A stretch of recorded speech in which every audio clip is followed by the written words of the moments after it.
in. Oh, George, we've got company.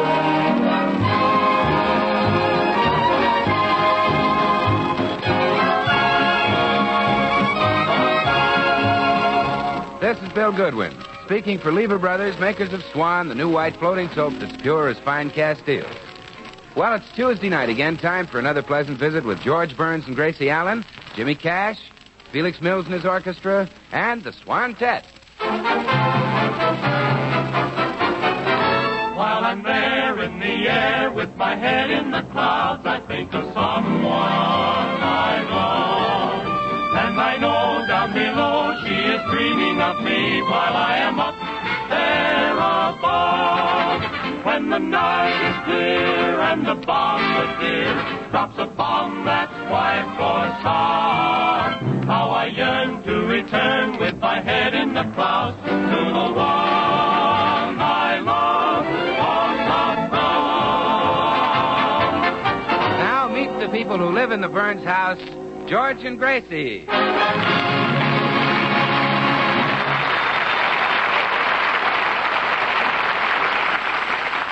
Well, it's morning in the Burns home, and George is upstairs getting ready to leave for the office. Gracie is in the kitchen talking with a woman from the east who has just moved in next door. Oh, I know you're going to love it here in California, Miss Pringle. Especially the weather. Don't like the weather. Too nice. Too nice? Young folks go on picnics. Get romantic. Get married. Oh, well, I never thought of that. Well, anyway, you'll enjoy the house you bought. Did you notice all the flowers in the yard? Don't like flowers. Too pretty. Too pretty? Yeah. Young folks smell them. Get ideas. Get married.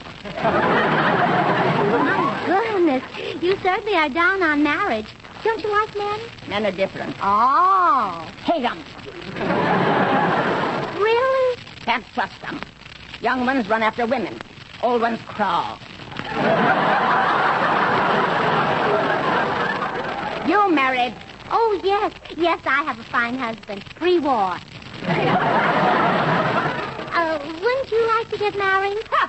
Rather get drowned. Drowned? Oh, I wouldn't. And when I married George, Mother offered me my choice, too. What does your husband do besides chase women? Oh, he doesn't chase women. Not my husband. Huh? Oh, really? When he leaves here, he goes straight to the office. Ever follow him?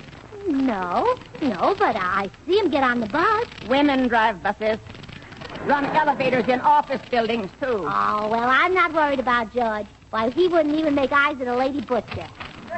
Sweetheart, Oh, you have company. Oh, here he is, Miss Pringle. This is my husband.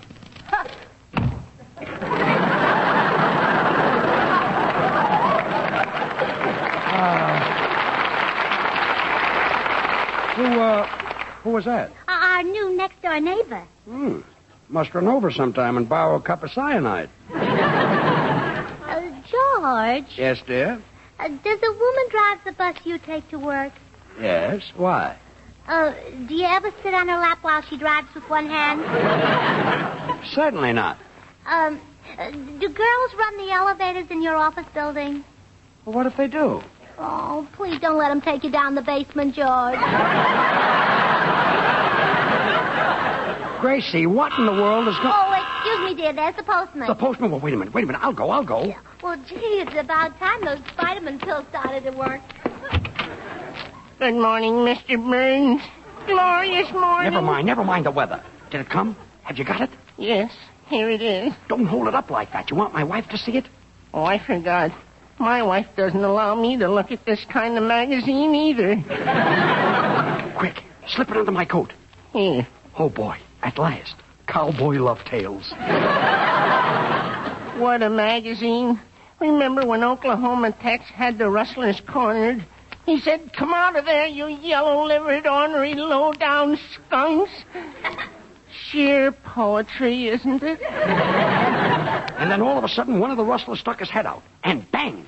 He was a goner. Yes, and then another one tried it. Bang! And then another one. Bang! Bang, bang, bang. Pow! Pow? The hand grenade, don't you remember? Oh, sure. Bang! Then another one got him. Bang! Bang! Bang, bang. Bang! Bang! Having fun, boys? Bang! Oh, Gracie. Oh, good morning, Mrs. Burns. All right, George. Hand it over. And what over, sweetheart? That magazine you get such a bang out of. Oh, this one. Yes. Mr. Postman, I thought I told you to stop delivering cowboy love tales. I did, Mrs. Burns. This is the first one in 6 weeks. Well, you go back and tell that post office this is the last warning. If it ever happens again, I'll buy my stamps at the drugstore.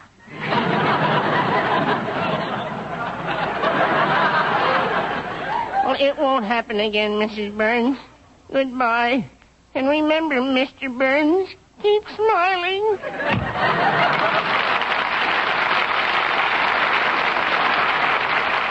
Oh, George, aren't you ashamed reading junk like this? Why don't you read something worthwhile like Dickens or Shakespeare or Beethoven? I don't like Beethoven. I'm not a mystery fan.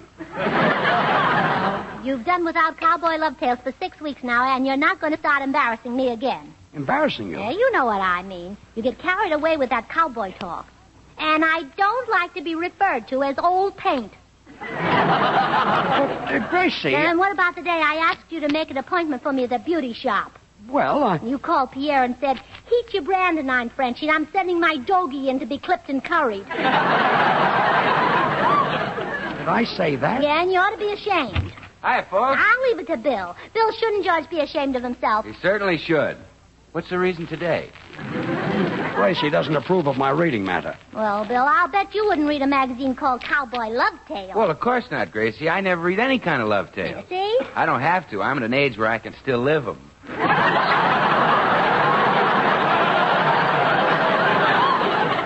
You certainly are a scream. Just so happens that cowboy love tales are inspiring stories. Neither one of you has ever read one. Well, I've seen them on the newsstand. They're all about Oklahoma Tex, aren't they? That's right. Oh, sure. There's Oklahoma Tex jumps the outlaws in Dusty Canyon. Dusty Canyon. What a story. Oklahoma Tex jumps the rustlers in Muddy Gulch. Muddy Gulch. That was a pip. Oklahoma Tex jumps in the bathtub with Swan soap. What? Well, he should have. He certainly needed it by then. Oh, Bill. Swan's not only great for your bath or shower, but perfect for bathing the baby, or for doing your dishes or light laundry. It's the new white floating soap. There's 4 swell soaps in one. Well, I see I'm not going to get any sympathy here. Goodbye, you two. I'm going to the dentist. Oh, George, do you have to go to the dentist again? You've been going now for 6 weeks. Well, it looks like I'll have to go a while longer. What's the matter, George? Got upper plate wobble? I happen to have my own teeth, and they're perfect. Then why do you make all these trips to the dentist? Yeah, I'm scared of the dentist myself. You know, to this day, Mother has to bribe me. Gives me a half for each tooth he pulls. $50, huh? No, half a bar, Swan. She lets me wash the dishes. That's the bribe. Oh, sure, Swan's great for dishes. Try it in the dish pan or try it for laundering your fine things. Swan gives you loads of suds and real protection for your hands at the same time. Swan is so mild, so gentle, leaves your hands soft and lovely. Someday you're going to sprout feathers and turn into a swan. Goodbye, Gracie. Goodbye, Bill. Great bye, George. Great bye? Well, I used to say goodbye, but Swan is a great bye in wartime. So long. Yeah.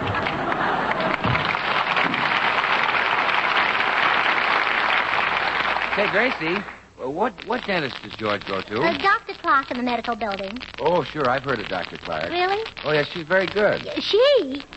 Well, yes, one of the best women dentists in the country. A woman? Oh, now, Gracie. Oh, Miss Pringle was right. George is chasing another woman. A lady dentist. Oh, now, Gracie, there's nothing to worry about. The woman is probably a mother. Oh, yes, so's Lana Turner.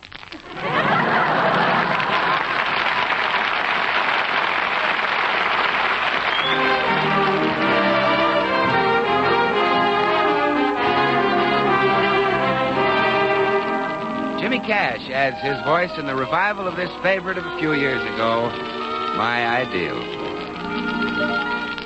Long ago, my heart and mind got together and designed a wonderful girl for me. Oh, what a fantasy. Though the idol of my heart can't be ordered a la carte, I wonder if she will be always a fantasy.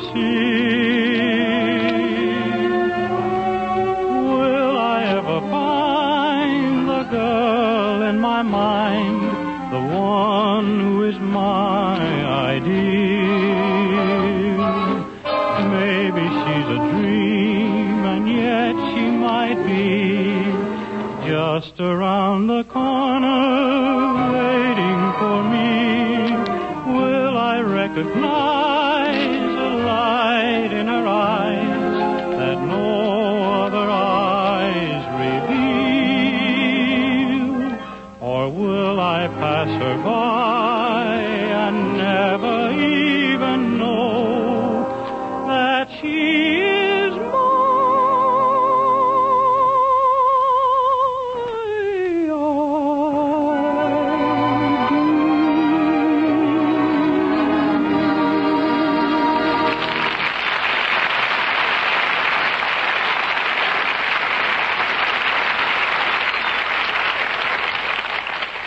Oh, Bill, how could George do this to me? How could he fall for another woman? Oh, now, Gracie. I gave him the best years of my life, and believe me, I'll never do that again. Now, Gracie, calm down. Calm down.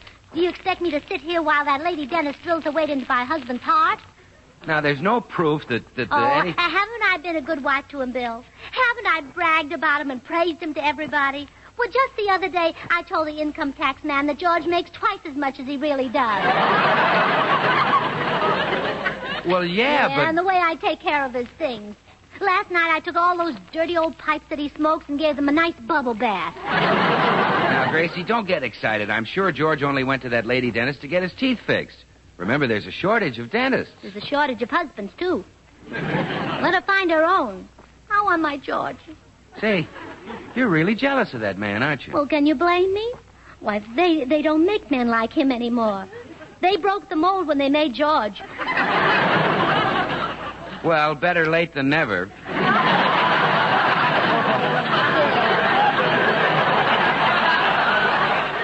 Of all people, I never dreamed that a dentist would fall for George. What do you mean, Gracie? Well, I've seen him asleep, and he's not at his best with his mouth open. Now, Gracie, you're worried about nothing. I'm sure that George and the dentist haven't fallen for each other. Oh, yes, they have, Bill.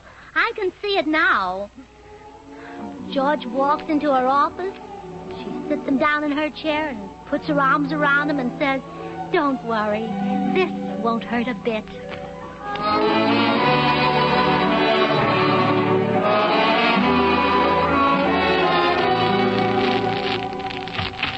Good morning, Doctor. Oh, it's you. Yes, I thought I could stay away, but I can't. Now, look, we can't go on like this. People are beginning to talk. Just so my wife doesn't find out. Let him talk. But I can't afford it. I'm a dentist. You've been coming here for 6 weeks now. Don't you think I should at least look at your teeth? That's not why I'm here. I know, but do you think I wanted to get out? Do you think I want people to know that you come here just to read my back issues of Cowboy Love Tales?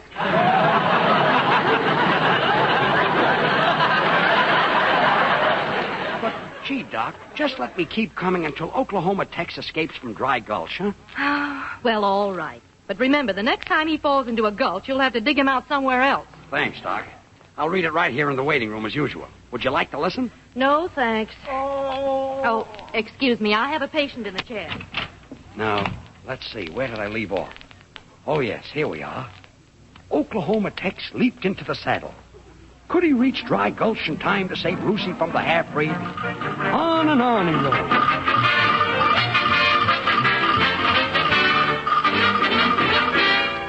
And Tex and Lucy rode off into the sunset, leaving Dry Gulch a better town because 400 half-breeds had hit the dust. Oh, what a story. Goodbye, Doc. Thanks again. Oh, pony boy, won't you be my pony boy? Don't Hello, say... dear. Howdy, partner. Don't say no here. Oh. Gracie. Yes? What are you doing here? I came down to hold your hand while you were in the dentist chair. Or did the dentist do that? Huh? What did the dentist do to you, dear? Oh, I had a Dry Gulch filled. I mean a cavity. Well, I'll be late for work. I better hurry. Well, I'd like to see the filling. You would? You open your mouth. My mouth? You know, the thing you tell all those fibs with. I don't tell fibs, sweetheart. Oh, really, sweetheart? Of course not. Don't you trust me, sweetheart? Well, sure I trust you, sweetheart. Well, thank you, sweetheart. You're welcome, sweetheart. Now open your mouth and let me see the filling. Oh, gee. I'm late for work. I'll see you later. So he wasn't in there to have his teeth fixed. Well, I'll show that dentist something. Oh. Drop that drill, you home wrecker. I beg your pardon. Oh, don't act innocent. I'm onto your game. I know you lure men in here and fill them full of Novocaine. What? Oh. You keep quiet. I'll do the talking. Now, look, madam, I'm working on a patient, and I can't... You better get up and get out of that chair and go home to your wife and children before it's too late, mister. Yeah, that's no excuse.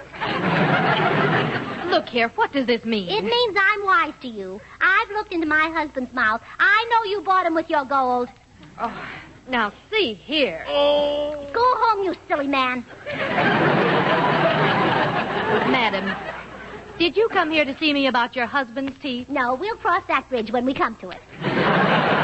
Well, then, what do you want? I want my husband. You vamped him, you Wolverine. I know your tricks. Every morning you put on your slinky white coat, your best dental floss, and spray yourself with Irium. Really, this is ridiculous. Haven't you gone home yet? Lady, I don't know who you are, but if you don't leave, I'm going to call the police. All right, I'll go. But you haven't heard the last of this. You're not going to get my husband. Who is your husband? George Burns. Oh, him. I never cared for his teeth. Oh, I'm not crazy about them either, but what's mine is mine.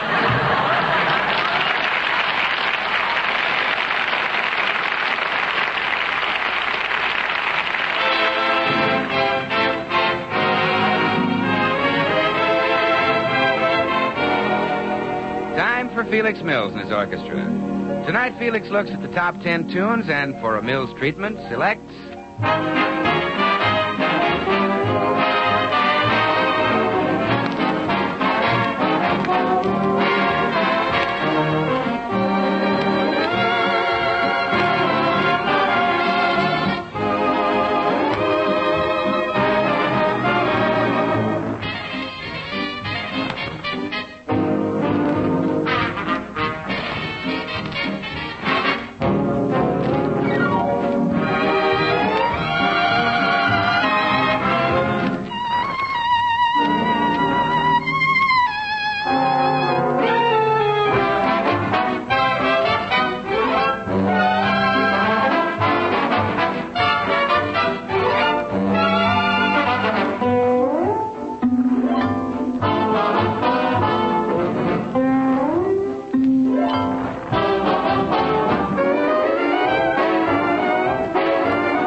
Bill, I've decided to make George jealous.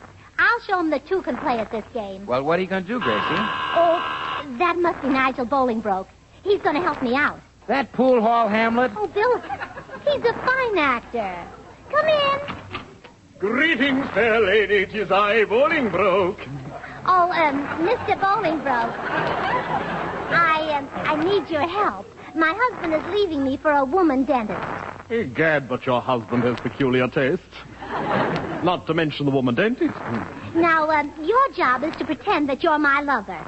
Can you be some sort of a foreigner? Well, naturally. I am a thespian. Well, a thespian is nice, but I'd rather have somebody from a larger country. Now, look, Gracie, I don't think this thing will work. Of course it will, Bill. Mr. Bolingbroke, can you do a Russian? A rush? But of course. Oh, good. I want George to think that I've been swept off my feet, overpowered. And the Russians have been doing very well at that. Well, an excellent selection. And now we come to that little matter of, money? Yes. Gracie, I tell you, this idea is no good. Now give it up. Mr. Goodwin, shall we keep our big, ugly noses out of other people's business? Now, Mrs. Burns, let us return to that delightful subject of moolah. Oh, all right. I was thinking of around $5. Oh, come, we can think harder than that. Well, can't you do it for $5? Well, for $5, I could give you a middle-class Russian, a man with a small wholesale borscht business, yes. Well, he doesn't sound terribly exotic. Haven't you got something in a nice Russian count? Oh, to be sure. Of course, my counts run around $7. Oh, well, I'll pay it. George is worth $7. Naturally, the $7 count lives in a small apartment. Now, for an extra $1, I can put him in a castle. Oh, I'll take it. Now, if you want a castle with a bathroom... You better let the Count wash in the kitchen. George is coming up the walk. Oh, sorry, Mr. Bolingbroke. Go into the library and put on your beard and Russian dress. Very well. Now, I'll go upstairs and put on my most alluring satin negligee. George's eyes will pop when he sees it. Hello, Bill. Where's Gracie? Upstairs? Bill, I'm going to tell Gracie everything. I've been leading a double life. Yeah? Yeah. I've been sneaking away from home and reading cowboy love tales. You beast, have you no shame?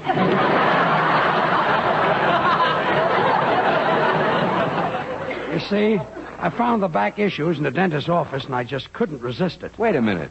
George, is that why you went to the lady dentist? Sure. Oh, murder.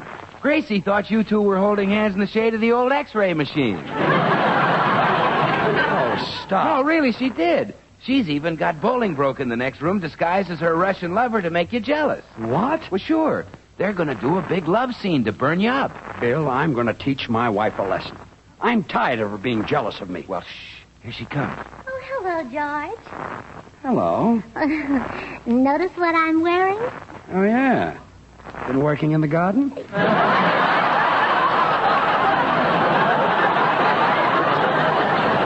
garden? Well, I like that. Oh, Count. Where are you, Count? Here I am, my little bobblers here. Oh, Count. The things you say. George, darling, I'd like you to meet the man I'm madly in love with. Glad to meet you. Well, George, didn't you hear me? I'm desperately in love with this man. We're going to run away together. I'm going to leave you. That's so? What's new with you lately, Bill? Well, nothing much, George. What's new with you? Not a thing. Well, Count, tell me how much you love me. Oh, my little pigeon, I'm mad for you. Come, fly away to Russia with me. To Russia and happiness.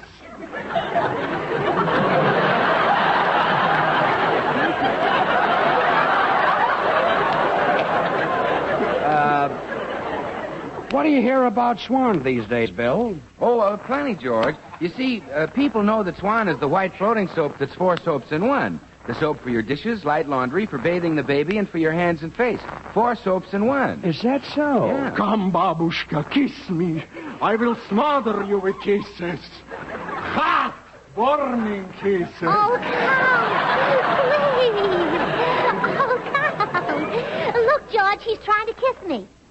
That soap is pretty good for babies, huh, Bill? Pretty good. It's wonderful. You don't say. Oh, yeah.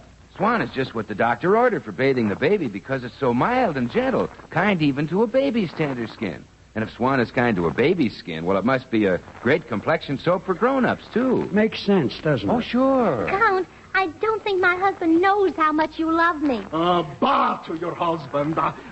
Boris Morris, I'm here.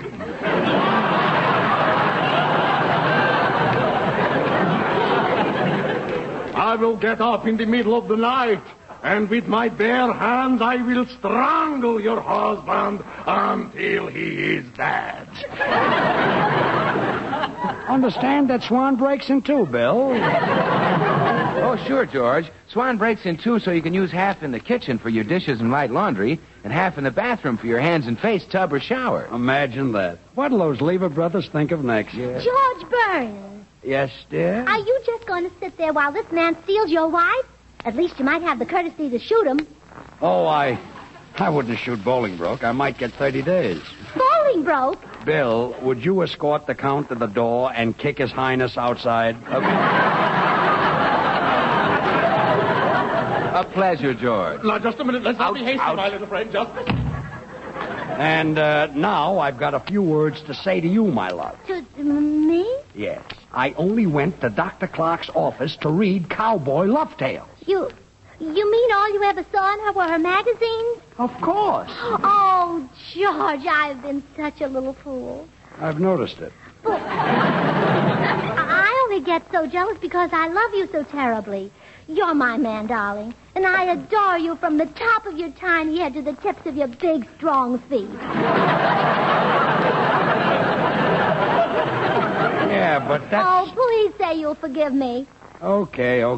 I forgive you. Oh, you're good, George, good. And I promise I'll never be jealous of you again. Well, fine. Well, now I'll run down to the corner and pick up a few cigars. Oh, Mr. Dear, something might happen to you on the way. I couldn't bear it. Look, I'll only be gone for a minute. Oh, all right. But phone me as soon as you get there. I will. You can reverse the charges if you like. Oh, sure. I'll be right back. Oh, goodbye. Take care of yourself, dear. Going out again, is he? Oh, hello, Miss Pringle. He's only going down to the corner to get some cigars. That's what he says. Miss Pringle, you have a very suspicious mind, and I'm sorry I ever listened to you. You've been to the cigar store lately? Well, no, I haven't. New clerk. Really? Very pretty girl. Pretty girl? Oh, my goodness. George Burns, you come back here.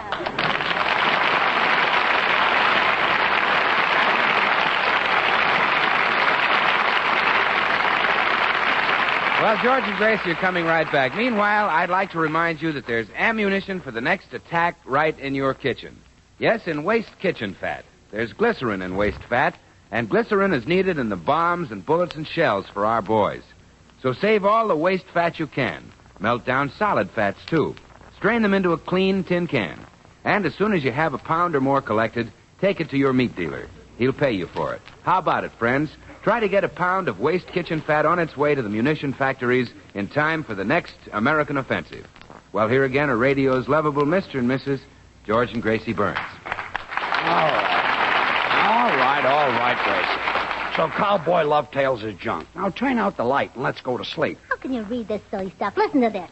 Oklahoma Tex looks into the barrel of the half-breed's gun. All right, turn out the light. Nothing on earth could save Tex now. All right, turn out the light. I will not. I want to see what happens. Good night, The makers of Swan, the new white floating soap, join George and Gracie in inviting you to tune into your CBS station again next week, same time, when we'll have as our guest Eddie Cantor. Remember, George Burns and Gracie Allen, CBS next Tuesday night. And now till next week, this is Bill Goodwin saying, well, I, Swan, how about you? Here's Radio News. In another Lever Brothers program, our old friends Amos and Andy return to the air next Friday over another network. A sparkling new half hour of comedy and music you're bound to enjoy. Hear Amos and Andy with Charles Coburn as guest next Friday night.